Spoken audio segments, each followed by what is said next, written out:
2027 के बाद भारत में कार खरीदना सिर्फ एक चुनाव नहीं, एक सेफ्टी टेस्ट का फैसला होगा और आपकी कार देगी 5 बड़ी परीक्षाएं भारत की सड़कों पर सुरक्षा को एक नए स्तर पर ले जाने के लिए। सरकार लेकर आई है भारत एनकैप 2.0, जिसे AIS 197 रिवीजन 1 कहा गया है।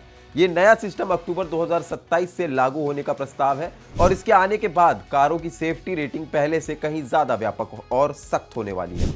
अभी तक कारों की रेटिंग मुख्य रूप से क्रैश परफॉर्मेंस और बेसिक सेफ्टी फीचर्स पर निर्भर करती थी, लेकिन अब रेटिंग 5 बहुत ज्यादा जरूरी है और वो अलग अलग फीचर्स पर डिपेंड करती है।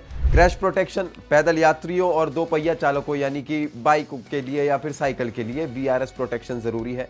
सेफ ड्राइविंग टेक्नोलॉजी, दुर्घटना से बचाव क्षमता यानी ADAS और पोस्ट क्रैश सेफ्टी। अब आपको बताते हैं कि पोस्ट क्रैश सेफ्टी में क्या क्या चीजें हैं। नए फ्रेमवर्क में क्रैश टेस्ट पहले से और भी ज्यादा हार्ड होगा, जिसमें 64 किलोमीटर पर आवर की ऑफसेट फ्रंटल टेस्ट होगा, फिर 50 किलोमीटर पर आवर की फुल विथ फ्रंटल टेस्ट होगा, फिर 50 किलोमीटर पर आवर की साइड मोबाइल बैरियर टेस्ट होगा, फिर 32 किलोमीटर पर आवर का पोल टेस्ट होगा और 50 किलोमीटर पर आवर का रियर इंपैक्ट टेस्ट होगा। इसका मतलब है कि अब केवल मजबूत बॉडी और एयरबैग 5 स्टार दिलाने के लिए काफी नहीं होंगे। इसके साथ ही ADAS फीचर भी अब रेटिंग में शामिल होंगे, जैसे seat belt reminder, blind spot warning, driver monitoring, lane departure alert और ट्रैफिक साइन रिक्रिएशन। 2027-29 के लिए 5 स्टार रेटिंग पाने के लिए कम से कम 70 पॉइंट और 2029 से 31 के लिए कम से कम 80 पॉइंट जरूरी होंगे। सबसे बड़ी बात, पैदल यात्रियों और बाइक सवारों की सुरक्षा पर खास ध्यान दिया जाएगा, जिसके लिए वाहन के फ्रंट डिजाइन और ऑटोमेटिक इमरजेंसी ब्रेकिंग सिस्टम का भी